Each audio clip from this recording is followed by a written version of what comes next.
tous une petite pastille d'histoire culturelle et de philosophie qui s'intitule « L'oubli d'Apollon ». Alors Apollon, vous le savez sans doute, c'est le dieu grec de la beauté, c'est un dieu olympien, c'est-à-dire qu'il fait partie des dieux qui séjournent sur le mont Olympe, à l'issue de la guerre que certains dieux ont menée contre les titans, et les dieux qui ont été vainqueurs se sont établis sur le mont Olympe. Voilà pour Apollon. Alors l'oubli, c'est pour nous un fait psychologique, psychique, qui suppose la mémoire. En ce qui concerne les Grecs anciens, les Grecs de l'Antiquité, un célèbre spécialiste qui s'appelait Jean-Pierre Vernant, qui a beaucoup étudié les Grecs, nous dit que la mémoire telle qu'on la pense, la mémoire au sens moderne, n'existait pas véritablement chez les Grecs. La mémoire telle qu'on la pense, c'est un retour sur un passé jugé irréversible au sein d'un flux temporel linéaire et au sein d'une chronologie. Mais cette mémoire, cette représentation d'une faculté humaine est une construction, ou du moins c'est une représentation qui est le résultat d'une évolution et qui n'existait pas dans les sociétés primitives, qui n'existait pas non plus chez les Grecs de la période archaïque, ou en tout cas de la période la plus ancienne parmi les cités grecques. Donc cette mémoire au sens moderne, c'est le résultat d'une longue conquête. La mémoire chez les Grecs, c'est d'abord quelque chose qui est lié à une divinité. Cette divinité, elle s'appelle Mnemosyne, elle a un très joli nom. Cette mémoire divine, divinisée, elle est l'objet d'un culte, elle est l'objet d'une religiosité. Elle est notamment l'objet d'un culte de la part des poètes grecs qu'on appelle les Aèdes, A-E-D-E, au pluriel A-E-D-E-S, de la part des Aèdes, de la part aussi de certaines confréries philosophiques qui souhaitent se souvenir des vies antérieures, notamment pour ceux qui croient aux réincarnations, et c'est le cas de la secte philosophique bien connue des pythagoriciens.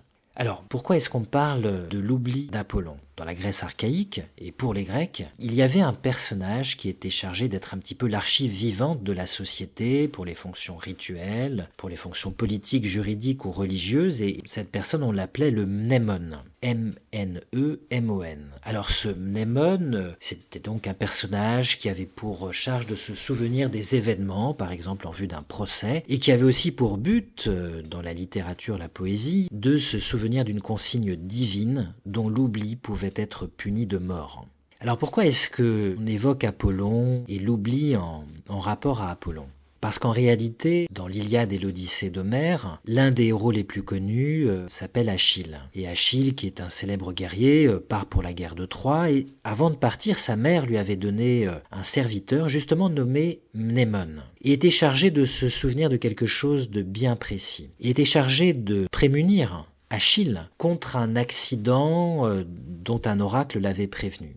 Quel était cet accident ? Ou quelle était cette circonstance dont Mnémon avait pour but de prévenir Achille ? En tout cas de tenir éveillée la mémoire d'Achille. Cet accident était le suivant, si Achille tuait un fils d'Apollon, il devait mourir à la guerre de Troie. Et donc Mnémon devait toujours rappeler à Achille lors des combats ou dans les moments qui précédaient les combats qu'il ne devait absolument pas tuer l'un des descendants d'Apollon. Évidemment, ce qui va se passer pour Achille, c'est qu'il va tuer l'un des descendants d'Apollon dans une île qui s'appelle Ténédos. Achille tue un héros qui s'appelle Ténès et qui était le fils ou l'un des fils d'Apollon. Désormais, son destin était scellé, il savait qu'il était voué à la mort. Alors cette île de Ténédos où Achille tue ce personnage qui s'appelle Ténès, elle est célèbre. Pourquoi ? Parce que dans la guerre de Troie, c'est sur cette île que les Grecs se replient quand ils laissent sur le rivage, vous savez, le célèbre cheval de Troie. Ce cheval qu'ils font mine d'offrir avant d'abandonner le rivage et de faire semblant d'abandonner la guerre. Ils vont se réfugier sur l'île de Ténédos. Eh bien, c'est sur cette île de Ténédos qu'Achille tue ce fils d'Apollon qui s'appelait Ténès. Et alors Achille, évidemment, est pris de fureur contre son serviteur Mnémon, qui ne lui a pas rappelé la consigne qui était de toujours se souvenir de cette malédiction en rapport d'Apollon. Et ce qu'il fait, c'est qu'il tue d'un coup de lance Mnémon qui était son serviteur. Alors il y a une certaine morale, c'est que parfois on préfère tuer quelqu'un qui nous annonce une mauvaise nouvelle alors qu'il n'est pas responsable de la mauvaise nouvelle. On préfère s'en prendre au messager qu'à la nouvelle elle-même, et dans le cas ici d'Achille, il tue quelqu'un pour justement ne pas lui avoir rappelé un augure qui lui était funeste.